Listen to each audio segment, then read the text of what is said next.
Are we live? You are live. We good? All right. This is Kent Layton. Fitch. Bill Wormstedt. We are coming to you live from the Grand Staircase at the Pigeon Forge Titanic Museum here in Tennessee. Our hosts have welcomed us with open arms all weekend. So we wanted to do a pre-show before the main event starts on Tom's channel at 9:30. And because you won't be able to see us and our location at that point, we wanted to take the opportunity to make all of you feel as if you're with us here on scene at the museum. So we're going to spend a little while. We're going to show you around what's here at the museum. If you've never been, maybe you want to come down and you want to visit yourself soon. They do a wonderful job. Excellent presentation. Yeah. Everybody's been great here, great hosts, great staff. Yeah. So we want to thank them for all their hard work. And in particular, Jodi, of course, who has helped orchestrate everything, and Emily, our technical consultant. We want to give her a shout out. And of course, Mary, and of course, the rest of the staff too. We appreciate your hospitality this weekend very much. So, this is completely unscripted. We have never done anything like this before. And we want you to see, this is the Grand Staircase. So here it is 8:36 p.m. here on the East Coast of the U.S., which means that it is 9:38 Titanic time, 112 years ago. There was no daylight saving time in 1912. Titanic was 2 hours and 2 minutes ahead of time in New York and 2 hours and 58 minutes behind time in Great Britain. We get that question all the time here at the ship. Yep. Yes. Yep. And it's very confusing because if you read the different inquiries, one says 1 hour and 33 minutes, another says an hour and 50 minutes, and then there's something else I'm going to completely. pan around if you So this is the Grand Staircase, and Jodi, who works with us, can tell you a little bit about the Grand Staircase replica here at Pigeon Forge. Why don't you tell them a little bit Yes. about this stunning achievement? Well, we were lucky enough to use the original blueprints. So this is the same size and scale, the rotunda area. We make sure everyone understands it's the rotunda from the 2 pillars to the clock. The whole rotunda is the real size. And we have replicated the boat deck and A deck. So we do have the beautiful skylight, which is made from milk glass and wrought iron. And then the Grand Staircase itself is oak and walnut and shaded, stained light honey in color. And we have it even down to the 24 karat gold leafing around the top, around the balustrades. It's an absolutely beautiful replica. And of course the pineapples, we have everyone asking us about the pineapples. I think Cal shot one of those pineapples, didn't he? Yeah, in the movie he did, yeah. Oh yes. Yeah. It's interesting too, looking at some of the details in the carvings, very well made and replicate the details on the actual pieces extremely well. It's just the international symbol of welcome. Yep. And it's all very well done. Some people might notice that there's brass rails here on the staircase. They might say, oh, this is very different. It's not exactly what was on Titanic. Well, there's actually a really good reason for this, because on Titanic, during the maiden voyage on Sunday evening, Renee Harris actually slipped and fell on the Grand Staircase. These balustrades, while they're very beautiful, they're not necessarily the best to hang on to on a ship that's going through the North Atlantic. So over time, even on Olympic, there were brass handrails that were installed on Olympic's first class Grand Staircase as well. So when you look at this, you might initially be shocked, but this is actually authentic to what they did with Olympic later on. And of course, it makes for safety here at the museum too, which is very important to us. Yes. And this space was wonderful because of all the natural light it let in during the daytime, and just how many decks that went up and down. It was something that on the RMS Olympic and then later on Titanic was talked about how beautiful it was, and it really stood out as one of its more elegant features. I can only imagine how the passengers felt whenever they walked in here and they knew it was night outside, but yet the skylight was lit up. Yeah. That would have been fascinating. And of course, this is a replica of the famous Honor and Glory Crowning Time, which was allegedly carved by Charles Wilson back in Harlan and Wolff. And of course, we have our time on the clock here, and this is so authentic. It's just such a privilege for us to be here. We know that on the night of April 14th, during the sinking, the first class entrance, this area where we are, was a central hub of activity. Is where passengers came to gather, where they were putting their life belts. Thomas Andrews was seen rushing up and down the staircase. Captain Smith was interacting with people. Bruce Ismay was interacting with people. And Up here in the port corner, the forward port corner, that's where originally on the first ship there was a Steinway upright piano. That's where the band played from about the time they started until about 2 o'clock in the morning when they finally moved out on deck. This is something that our friend George Behe has done a lot of research on, and we found that the age-old tale that the band played out on the port side of the boat deck for many, many years, that's not actually supported by what survivors We have an say. interesting commentation going on here. The Olympic grand staircase was painted Yes, at some yeah, point. yes. It's In like, the, like a green, like almost like a mint that's green. that's what color, they're yes. talking about between Yes. white and green. I was always told it was avocado green. Yes. Which my favorite color is green. This green is not pretty. And I always had my own personal preference. I love the natural woods that were on the Olympic class ships originally, but times changed and passengers what they were expecting from Right. the core. By the time the Olympic had aged up, they wanted it to stay in style and vogue with what people wanted at the time. Mm-hmm. So by modern standards, I think the green was a hideous color, but It was almost like antiqued yes, or yeah, something yes. too. But there's yeah. a reason the Olympic stayed a favorite amongst travelers throughout most of its career. was- Yeah. They were willing with to all the refresh fashion. and update as the times change, and the times really did change. Titanic came on the scene in 1912, and then you had the Great War, 1914 and 1918, where Britannic was lost, Olympic did so much hard service during the war, and then after that, so many people wanted to look forward instead of back, because back was before the war, better times. Art Deco became popular, and so here's Olympic, this monolith to the Edwardian era, and over time, there were going to have to be adjustments that were going to be Yeah. made. And where you see Bill standing at the top of the stairs, during the sinking, there was on the boat deck level, there was passengers, because it was so cold outside, would come back in and stand indoors with their life belts on while trying to warm up. Right. And there would have been space heaters in the areas that did connect with outdoors to warm the air to a comfortable It also temperature. explains why the doors leading out to the boat deck, there were two of them. You had to go, like a lot of drugstores today. You go through one set of door, you go through a little room, and then you go through the other thing to protect the store from hot or cold. Same thing on Olympic and Titanic. As I recall, those little entryways to the boat deck were, back here in the corner, about where I am right now. Is that right, Ken? Yep, that's about right. Yep. So why don't we go upstairs and take a look at the upper level? We'll give you a view down into the main well of the staircase. And we have a question, I think Christopher, yes, they have all signed copies of their book here, ready and waiting for you here at the Pigeon Forge ship. And you can also purchase them online and we can ship them to you. Yes. Just I think they've signed We everything. signed everything that we could find. And we I have dated it. trained them well. We've worked with Jodi before. We know what she likes, and so we signed and dated everything for the 112th anniversary of the sinking, and we hope you guys were able to make use of that. So when you're up here, this is a massive space, and it's the exact size that the original would have been. As Bill pointed out, there would have been vestibules leading out onto the boat deck. There also would have been windows on either side where passengers would have been able to see the crewmen working on the lifeboats, getting them ready, and there would have been that building anxiety.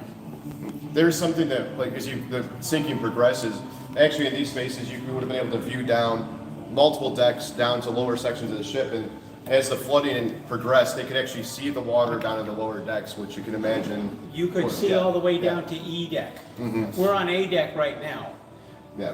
Or is it? Boat deck. This is boat deck. Boat deck. So below here, you've got A, B, C, D, E, and you could look right down here and see all the way down. When we have guests here, if we need to talk about that and they can't wrap their mind around it, we go back to the scene where Cal is chasing Jack and Rose, and he's hanging off the side and shooting down. Oh, Yep. And that set was actually built with that many levels in it, which Sorry. lent some authenticity to it. That was probably the most authentic thing about the movie was the sets and how they showed the ship. In fact, I think there's one cut where you're looking down the well, and I think that was probably inspired by Ken's original painting that was in an illustrated history, where you have the passengers looking down through the well and seeing the water down there. Yeah, It's a and wonderful you've paint- got wonderful people painting. coming up. You've got people coming up there, and then here's the area you can look down.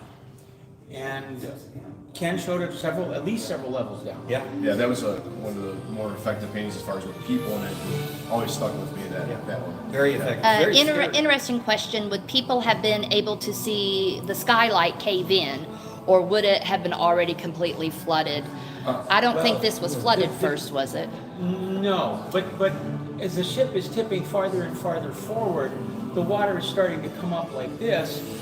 At a certain point, the water is going to be getting up against the dome on this side here. And if anybody was in here at the time, they didn't live to tell the tale. Yeah. If you watch the Cameron movie, you'll see John Jacob Astor holding onto one of the railings as the water breaks through the dome.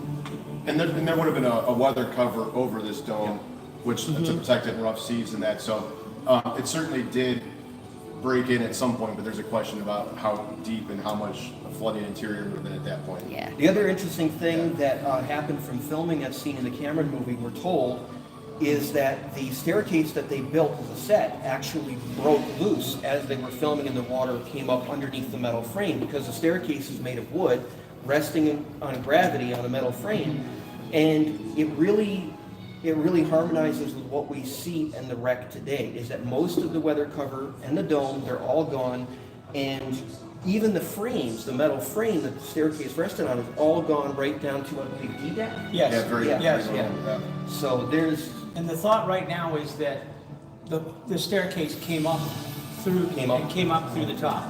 So, And that's opposed to the aft grand staircase, which was a little bit smaller in scale than the dome, where when the ship broke apart, it was completely disintegrated essentially, and you can find remnants of that in the wreck site today. Yeah. so George is online as well as Part-Time Explorer. excellent. Okay. Hello, Tom. Hi, Good to Tom. see Hi, you with George. us. Hi, Tom. Good Hi, to have you George. both here. Now, for those of you that don't know, Tom Linsky is going to be hosting our program at 9:30, and George Behe is one of our great friends and supporters, and he's going to be on our panel tonight. And if anybody hasn't read his books, I'd recommend buying as many as you can right away, because you'll never be sorry, and it's got more information than I can mention in this live stream tonight. Yeah. So here we have just under a half an hour before we wrap this up. Is there anything more about the grand staircase that we want to talk about now before we leave and start the tour? No, I think we probably should start the tour. So let's do this. We're going to go down. Okay. We're going to... I'll let you go first in case we have any bloopers. Okay. It's going to be filmed for posterity.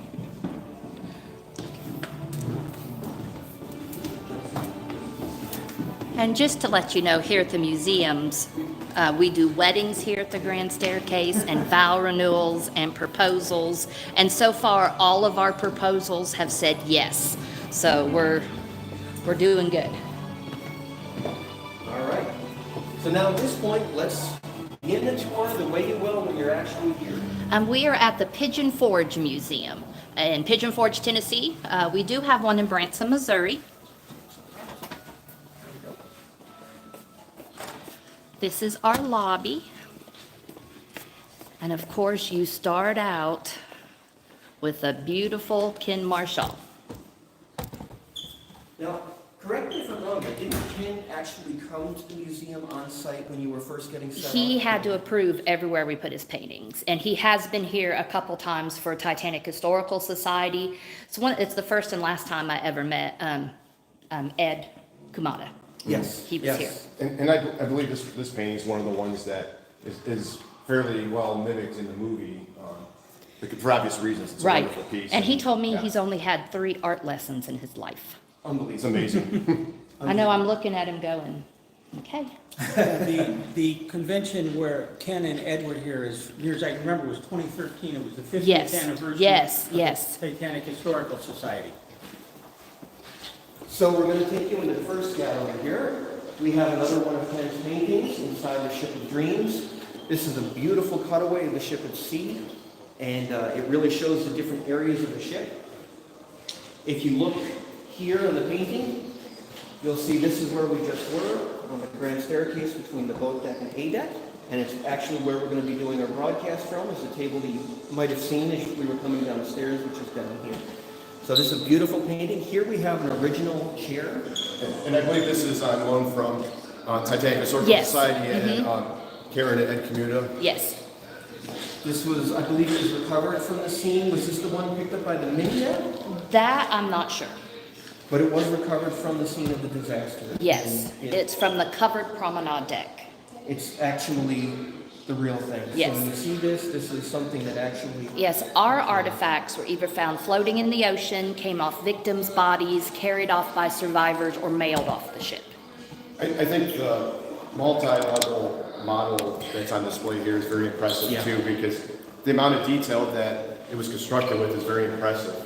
we were admiring this earlier when we took Pat on the tour. You can actually light up different parts of the room, of the ship. You can turn on the lights in the gymnasium. And let's see, what passenger, only one passenger had 2 dogs, an Airedale and a King Charles Spaniel, so that would be the Carters. The Carters. Yeah, so he even paid specific detail to something like that. It's beautiful work. And then we have probably Robert Douglas Spedden recreating him playing on the deck. And because of the only picture, one of the only pictures of the gymnasium, he has him up there. And with his workout outfit. Yep. Mr. McCauley So himself. the gentleman Yeah. that built this tried to make it as authentic as he could. And we have absolutely marveled over this every time we come in. The attention to detail, the private promenade suite on the starboard side, this was occupied by the Cardezas. Just absolutely beautiful work. And it's, I could literally stand here for 20 minutes. And it helps us explain things Yeah. too. For instance, in the next room, everyone sees the picture of the candelabra on the grand staircase. So then they come back in and ask us if the cherub was a movie prop. So that we can show them that every level has a cherub except for the bottom.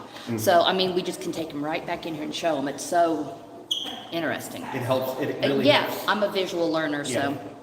This is one of the things that we really appreciate about the folks here in Pigeon Forge is that they've done such a wonderful job of setting up for people of all different ages. So things like this, I mean, we're big kids at heart. Titanic is our passion. This is something that's a lot of fun for us to do. But young ones can enjoy models like this. They can learn in 3 dimensions. They're also very good with young ones and people who have special needs. And Yeah. so they're really very, very open-armed, embracing. They help make sure that everyone has a good time when they come through. If you have anyone in your family that has sound sensitivities, we have Thursday mornings, we have to make reservations ahead of time, but we will open the ship to you at 8 o'clock in the morning so they can come through without the flashing lights and all the sounds. That's wonderful. Yeah. And I love we'll see later, but the giant Titanic model out of Legos, and it was built by an individual who has autism Yes. spectrum, and it's just amazing that it shows what anybody can accomplish.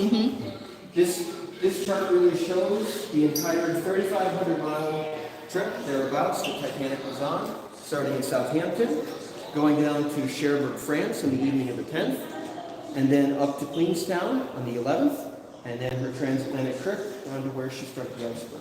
Yeah. And they all light up when you're beautiful ones. And we normally have a crew member here telling the map speech. Isn't that a unique name for it? The map speech, I love Very nice. it. So let's move into the next gallery. This is the drawing room. This has some wonderful artifacts from when they were designing the ship, building the ship. We have a portrait of Thomas Andrews, who of course is such a well-known, beloved figure. We have a wonderful photograph of the drafting offices. This is where the men actually drew the plans for the ship by hand. I'm friends with a young man named Christopher Mulholland. He's been here. He's before. amazing. He works with us on the Piano Association board, and he actually hand draws all the plans. And when I look at this is what I think of. In fact, I've seen Tag before. Don't quote me on it. I believe this gentleman down here was one of the guaranteed group members who passed away. We have him over here. Yes, Chisholm. Oh, Roger, okay. Roger Chisholm. Yes. So this is a very authentic photograph. Now this is a hotel over in Belfast. In fact, And they fixed it up quite nice because it was starting to deteriorate. It was abandoned. I mean, it looks pretty much like it does here, just without the tables. yeah. And the actors and the producers actually got to eat dinner here from the Unsinkable movie. When they came through, they actually very got cool. to eat, here. That's awesome. And in fact, our friend Mark Churnside, who's joining us on the live stream at 9:30 as a panel member, he actually is staying in that hotel. And is I'm joining so us. jealous. That's awesome. then the next room is the shipyard.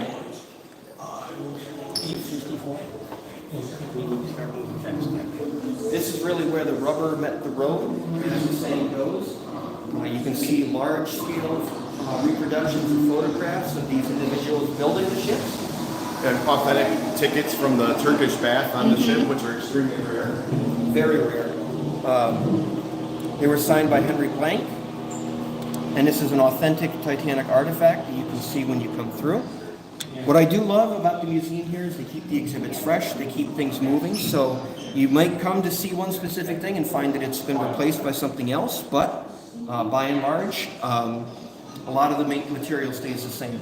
So this is, they have handwritten letters by some of the people who were on board. The China service of the kinds that were used on Olympic and Titanic.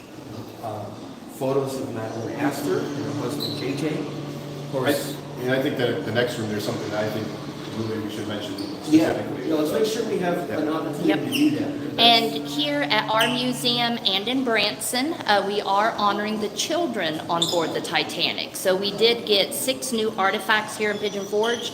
They're all from surviving children. Wonderful. For instance, this is one of LaRoche children's necklaces. Yes. And this is an important And then story that's often overlooked too, because it was long thought that there were no people of African American descent, black, that were on board Titanic. There was even a song about it that was written, and yet this family was from Haiti, and they were It coming took a back. while for us to even know he was on board. Yeah. In fact, we made the mistake. We were trying to be politically correct in a first draft of On a CU class. We referred to them as African American, But he's and we had to be Haitian. corrected because they were not actually American. He's So- from, and he's Yeah. Haitian. Yeah, so His uncle was the president of Haiti. wonderful piece of history right there. So This piece here is powerful for a lot of reasons. First of all these pieces are original fragments from the grand staircase, presumably the aft grand staircase, because they were floating debris that was recovered after the sinking in the days and weeks after that. And it really is a testament to the violence of the breakup of the ship that it shredded this material, but you could still see the beauty of the carvings and how intricate those were. And it's just kind of a very interesting reminder. What the And I ship think looked it's like. neat that he didn't make anything from the wood, because a lot of people, when they discovered the wood, they made things from them, which I don't blame them. Wood was expensive. Cribbage boards and Yeah. cabinets. yeah. These are the original pieces of Titanic from the aft grand staircase. I mean, we are surrounded Yeah. by literal artifacts from the ship. It's a wonderful thing. We have down here, we have another beautiful Ken Marshall painting of the ship at sea, and this beautiful model here that was made, which we've been marveling over each time we go through. We met, so a gentleman was a Titaniac and commissioned this to be made. I want to say it's going on 80 years old, if I remember correctly. And when he passed away, his wife gave this to the Titanic Historical Society. Is this the one that was in Fall River for a number of years? That I can't tell you. Okay. It's possible. I know it came from California, I think. Oh, there was an article in the Commutator when they were moving it. I do remember that. So here, over here, we have another incredible artifact. Pat and I were marveling over this today. There was a postal employee who was on Titanic, Oscar Woody. These artifacts here were actually recovered from his body, and they were returned to his family after the disaster. You can see the water spots that stained all of the items that have been in the water. And you can actually see the copy of the letter from the U.S. Treasury. It's just amazing to think that this was a part of the story that we're commemorating. 112 years later, these were really there that night. And as someone unfortunately lost their lives while they were carrying these, and these artifacts literally came back, and now they're here. And he is from Virginia. Not far from where we are tonight. Amazing. We're also impressed with this replica of the boiler, because especially the young ones, They love to include the young ones here. Young ones can actually take a shovelful of coal, and they can see how heavy it was to actually stoke on the furnaces and the boilers.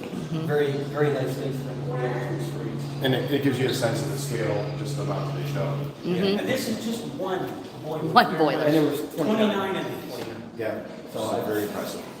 And then one of my favorite artifacts is right there. John Yeah. Podesta. Yes.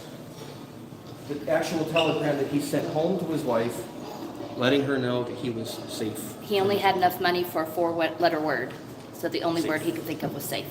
That's a good one. I- It gets the point exactly. across very It works. succinctly. It Yes. works. Absolutely. Imagine the relief when she And received that. Yeah. this is where the guests learn about all the different foods we had on and how much. 75,000 pounds of meat, 40,000 eggs. My mind goes to how do you keep the eggs from breaking? Especially in heavy seas. And then all the officers on board. Get to learn about them here. This is something I'm sure we'll be talking about a lot during our live stream, is the activity of every one of these officers, where they were at, what boats they were loading, some of the different things that they experienced.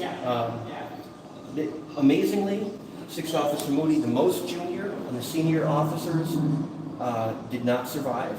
In fact, he was working right up until the very end around collapsible A. We know that Chief Officer Wild and First Officer Murdoch were also seen in that area.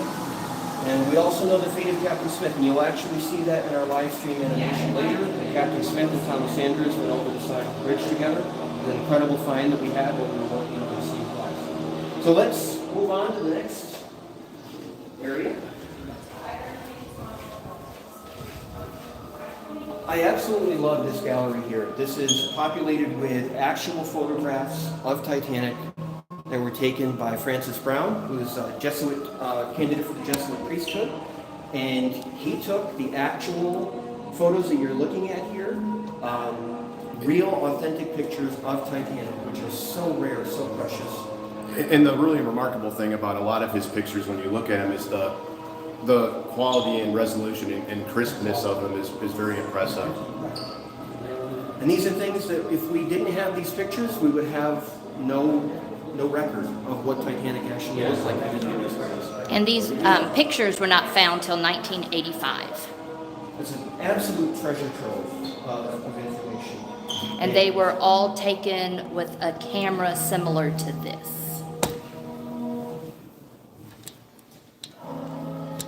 In fact, one of the paintings that we commissioned for recreating Titanic, the artist David Oliveira, very talented individual, he was asking us what kind of camera would Brown have used to take that famous photo here as he's standing on the gangway in Southampton.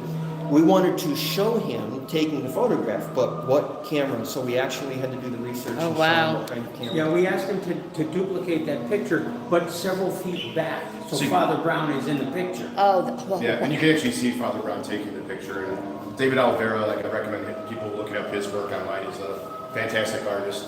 Absolutely. And We've then- worked with many gifted people. this is a pin cushion that Father Brown purchased in the gift shop for his mother. And it's actually marked RMS Titanic. Mm-hmm. And there's a letter also that he sent. You can actually see his Yes, handwriting. and there's only 3 of these that exist. It's a teleletter. Paul was telling me about it, where you write on the right side, and then that folds under the left, and then it folds down. So it makes his own envelope. And there's only 3 of these left in existence. And it's actually Titanic. Yes, I mean, that's just an incredible to thing. his niece. So we love this gallery here and the record of Titanic that it. Plus, that when it you're lets us walking around and looking at the passengers' faces, you think they don't realize, they don't realize that what's going to happen soon. Yeah. None of them have any idea. So now let's proceed Third class. into third displays. class. You can hear the raucous Irish music play. Very appropriate. There are dogs barking too, which is exciting. Yeah, the kennels. Second class China. Still very nice and Yeah. Not basic by any stretch of the imagination. We have replicas of actual third class, actual originals. We don't know whether is it from it's from different collections, so I'm not sure if some of it's Titanic, some of Right. it's other white. Because that's where we try to, you can see, the dishes never said RMS Titanic. So we can't be 100% sure. The collection, though, is very authentic to what passengers would have used while they were on board the ship. Titanic and the Olympic. Not nearly as intricate as the first and second class, but still nice items. Well, if you think third Yeah. class, they probably ate off wooden or earthenware, so Yeah. China would have been. Yeah, it would have been a step up for this Well, stage. one Now, of the items up here, which really is interesting to me, because it speaks to how well steerage passengers were treated and accommodated on the Olympic class ships, are the menus that are on display here, original from Titanic, marked and embossed with the White Star emblem. And if you look at the assortment of food that they were able to receive, it's very high quality food. And it would have been a real novelty for most of those passengers in steerage to have somebody waiting on them. Oh, That's yeah. not something that they would have been accustomed to. Going out to restaurants wasn't as common as it is nowadays. So these were usually the people that were in other people's homes serving them. And now they were being waited on and served. And this is a replica of a third-class stateroom. It is basic. For tall people like Pat and I, we were joking earlier, we're not sure if 4 of us guys would have fit in there, but it's clean, it's safe, it's sanitary. I would have been fine. But the average person was only, they weren't as tall as what we are today. yeah, I would have had a hard time fitting in one of those beds. I'm sure I would have been fine. Tad gets the top bunk and I get the top. We'll call it now. So let's continue our way around. Now, Back to the Grand. when you're taking the tour, you go back into the grand staircase, but the tour isn't finished. It's not everything that's here. That's just the first floor. So what we're going to do now is we're going to go up to the second floor, and we're going to show you some other interesting stuff.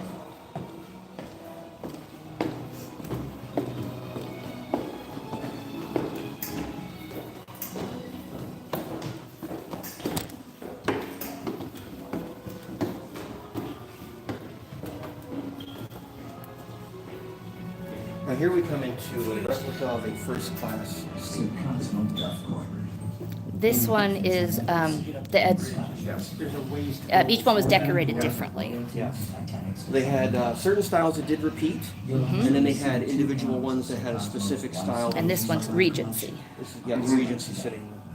Is this the one that the Strausses? Yes. The Strauss glasses. All of our Strauss artifacts are now in Branson, Missouri, and we have the new artifact, which is of Austin Partner. This is the watch. Tad and I were looking at this earlier today. This is his actual pocket watch. Yes, and the 2 coins were in his pocket, and then when his body was recovered, his wife made a necklace and a bracelet from them and wore them for the rest of her life. It's amazing.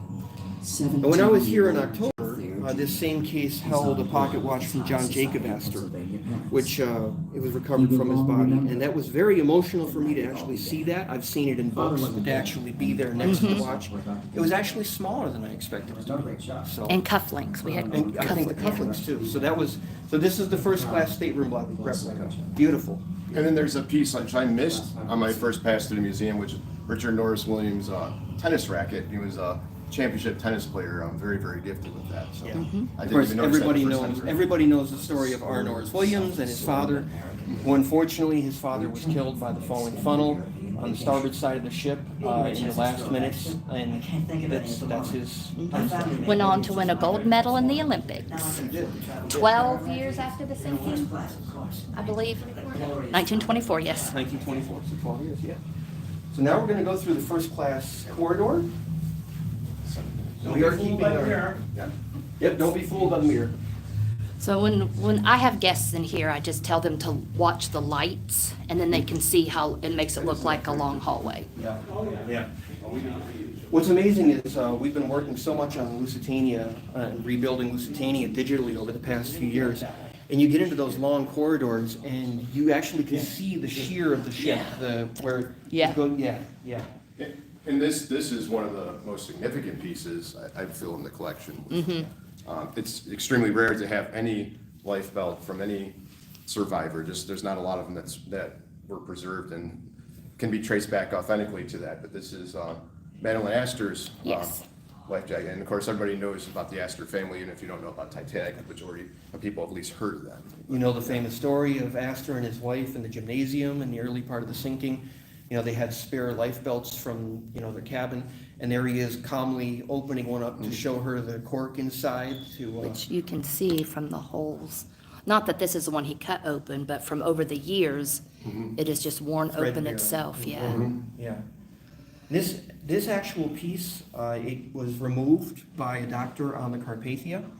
That's what we've been told, and it was given to that doctor. It ended up in his private collection, and then it made its way here. The over the Titanic years. Historical Society. Yeah, Yeah. Yeah. it's absolutely stunning piece. And like I said back in October with JJ's watch being right there, I was thinking to myself, those two objects took very different paths to get to this room where they were Absolutely. right next to each other. And maybe the last time they had been next to each other had been the night of the disaster. So, very touching artifact, really brings it home. This here is an authentic letter by Captain Smith to his daughter. This letter is referenced in a number of books. It really shows the person that Captain Smith was. We tend to make heroes and villains out of many of the characters around the Titanic. Of course, it's something that Tad and Bill and I tried hard to make sure that we're casting them in an accurate light.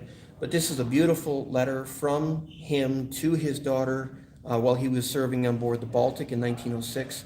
And he actually said in the letter that he couldn't catch a little bunny to send in the letter, so he drew one for her instead. So it really shows Captain Smith, the man, and his love for his family. Yeah, just simple words to a little girl. That Absolutely he was a beautiful. daddy. Yeah. You he know, was a that's how father. he signed it, daddy. He may have made mistakes. The historical record shows that pretty much every captain on the North Atlantic made mistakes, but don't we all? And that humanizes him. It really, it's amazing. And as a father, like him writing a note like this to his daughter with a little picture, like really strikes home to me. Yeah. You know? Yeah. This is the music room actually, and ordinarily they have a young man on the staff named Josh who plays his piano for most of the day. We love Josh. I didn't get the chance to really talk to him yesterday while we were here, but if you're ever here during touring hours, we hope you come when Josh is here so that you can hear him play. It's a beautiful instrument, beautiful piano. Our piano is not a Steinway, it's an Iverson Pond, Which but it was is- built in 1906. It's a beautiful piano. Yes, It really but we is. wanted, where in Branson we have a Steinway, and this one we just chose an older piano, about the same era as Titanic. This room Now is, we know what happened, Bill was driving. authentically spaced recreation of the wheelhouse, and where Bill is standing is where Quartermaster Robert Hitchens would have been standing on the night of the disaster when First Officer Murdoch yelled out, "Hard to starboard," and he turned the wheel as hard as he could to Hard starboard, sir! Yeah, support, and they nearly evaded the iceberg. It was like close and too close to hit. But what Bill was doing is exactly what you were saying. What's really amazing is over here in this case too, this was an artifact that Tad and I were marveling about. Many of you have read Titanic and Illustrated History, and you've seen the pictures from the Odell album that appeared in that book. This is the actual album, and it actually contains the original photos that were reproduced in that book. So you're here, the kids are enjoying the wheelhouse like Bill was, and messing with the wheel, and then the Titanic buff can say, "Oh wait, I've seen these pictures and books, and this is the original item." Someone is asking if there was a watertight door indicator panel on the real That ship. is a good question. All you see here, this looks an awful lot like the one that was in the James Cameron film. Yes. And for dramatic purposes, when Murdoch flips that switch in the movie, you want to know that those doors are closed. And so you see the lights coming on. However, we actually have testimony from people who said that there was no indicator panel in the wheelhouse. And I think part of it is that a lot of other period ships did have this, like the RMS Lusitania did have an indicator board like this on its bridge. So it was a common thing that existed at that time period. It was very common. So we know that something like this was on the Lusitania and Mauritania. And it would have shown the situation. Now we're going to go where it's cold. And I'm glad I dressed in portray Molly Brown, so we're just We gonna, have to stop and talk about Molly Brown because Jodi there's loves her Molly Brown. with Ross. One of the most beloved characters in the Titanic story. Ooh, someone called Bill a reckless driver. They said, Bill the reckless driver. This is a very cold room. We wish that you guys could experience the cold temperatures like we do. But you can actually, this is like the forward bulwark rail at the front of the bridge in the wing where Murdoch would have seen the iceberg. And just on the other side here, ice cold water. You can Yeah. actually put your hand in. And then- 28 degrees. Yeah, heated to cooled to 28 degrees, just like the water in the North Atlantic. So when you put your hand in this and it instantly goes numb, you get a real sense of what people that end up in the water experience, and it's horrific. Your hand goes numb instantly. When we have school Yeah. children, we have them dip their hand in flat and not move, and then start to move their hand so they can realize that they're losing body heat, the difference Yes. that would feel. Yeah, your hand goes numb very Now, right now, we're outside the bridge where I was spinning the wheel over there. This is right in front of it. As far as I know, this is authentic. It's a And it's beautiful. authentically cold.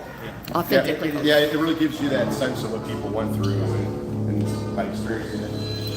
And it is 28-degree salt water. That's good to know. That's good to know. Well, we have many people ask us why our water isn't frozen if it's 28 degrees, so we have to explain salt water. Because salt water doesn't freeze that way. Exactly. It behaves differently. So then they understand. They didn't. Now, in just a couple of minutes, we're walking through the theater right now, but we're going to show you a Lego model that was built by a young gentleman. And right now, recently, has been playing the video of how he built this Lego model. Yes, it is Autism Month, so we're sharing Brynjar's video of how he thinks he wants everyone to remember that autism, we're all different. His difference is just autism, and we're all in the same lifeboat called humankind. Yeah. And that's a wonderful message about inclusion and accepting people for who they are. This here, many of you have heard the story of the Navajo children. Maybe you even saw that they were interviewed in the 90s in the documentaries. This is my new favorite artifact. I mean, it really brings it home that this is, the toy battleship, the toy cat. Because in this picture, Edmund's holding the cat, and in this picture, he's holding the battleship. And these young boys, they led lives after the disaster, but they were always touched by the loss of their father. And they remembered. I remember one of them breaking down and crying while he was being interviewed. So it always, even if you survived the Titanic disaster, it always stayed with you. I personally, go ahead, Ted. Point out. This is a pennant off of lifeboat number 5 from the Dodge family. And Washington Dodge, a doctor, he had actually gotten his family into a lifeboat early on, and then he himself was saved in one of the aft starboard boats. And in a lot of ways, you can credit First Officer Murdoch, where he did allow, especially in those later boats, men to board when there was no women and children. So to have an authentic pennant from one of the sides of one of the lifeboats, those are extremely rare. There's only a small number of those that are known to exist still. So in the live stream later, when boat number 5 launches, remember this nameplate was actually Of course, on everyone asks the last living survivor, Elvina Dean. and a lot of people know a lot about Frankie Goldsmith. Yes. Frankie was, I believe, the one that mentioned he lived near a baseball field. Detroit Stadium. Yeah. And whenever they would hit a home run, it would remind him of the Titanic disaster. So we are running out of time. Remember, this is unscripted. We do have to leave some things for your imagination. to find when you actually come here. The young ones love this room. Every time I come here, there are kids everywhere. They love climbing up. Well, actually, I said Tad and I were big kids. slope, and I cannot go up it without And remember, holding on to the railing. we didn't have rubber bottom tennis shoes back then. Yes. Yes. And over there is Leather 45 bottom, degrees. Yeah. So, your hand is going numb as you're gripping Half the an hour railing. before we sank, 15 minutes, and the last one is 2 minutes. It's amazing. And it feels, when you're standing on it, it feels so much greater than the angle. This key is an authentic Titanic artifact that actually accessed many of the E-deck cabins for first-class And what, passengers. evidently, this gentleman, Edmund Stone, he must have been really good at his job because they gave him the most first-class passengers. And some pretty well-known, Dorothy Gibson, Helen Candy, the Speddens. And there it was, that key right there accessed all those rooms. Dad and I were kind of marveling over this artifact when we looked at it before.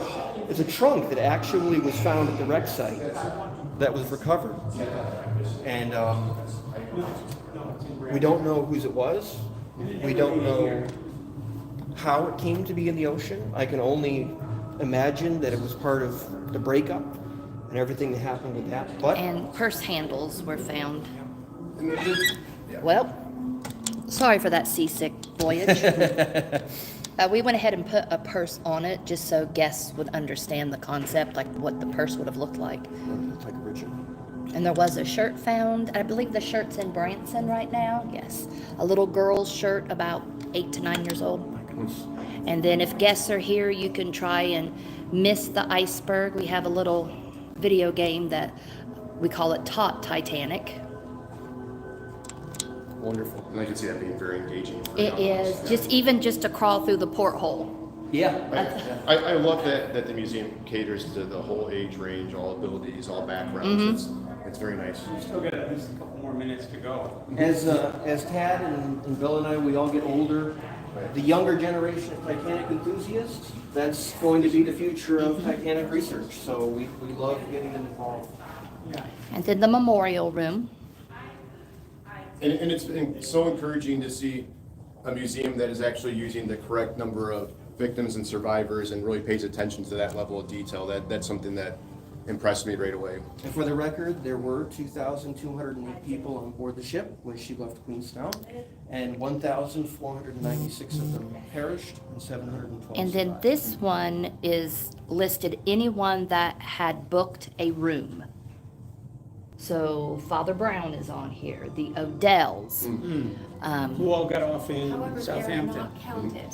They're not counted, They're not right? counted. They're not counted, so we have the numbers correct, but Yes. we did include them because they did have a cabin. Because what will happen is guests actually add all these numbers up, and it's more than 2,208.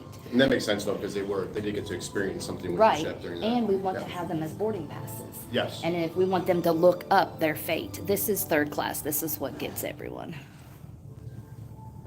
Really gives you goosebumps. Survived is on the top, perished is on the bottom. Now, very briefly, because we are running out of time, but we want to show you guys this beautiful Lego model.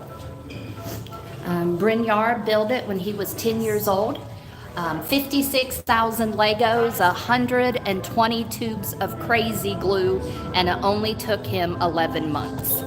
Absolutely unbelievable. It was in 2 different museums in Germany, in Europe, and then they couldn't find another museum to take it. We received a letter from his mom, and if we did not take the Lego, it was going to be destroyed. It's 26 feet long. Mom had nowhere to put it. So we have had it since 2018.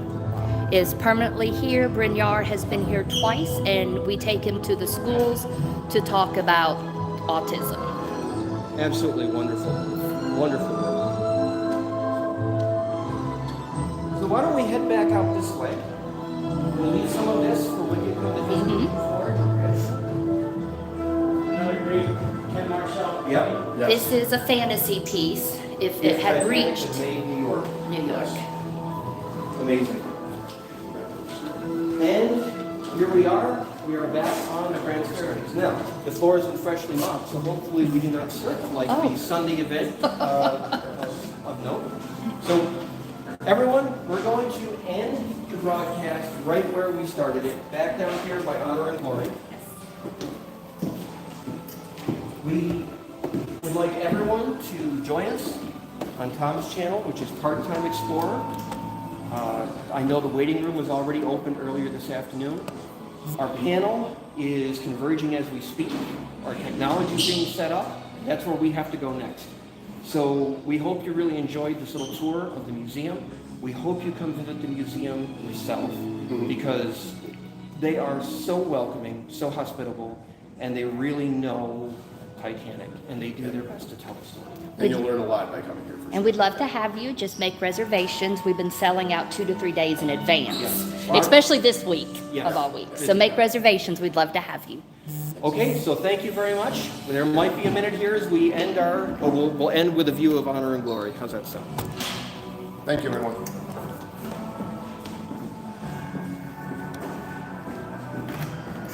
Boy, they got chatting back and forth, fighting.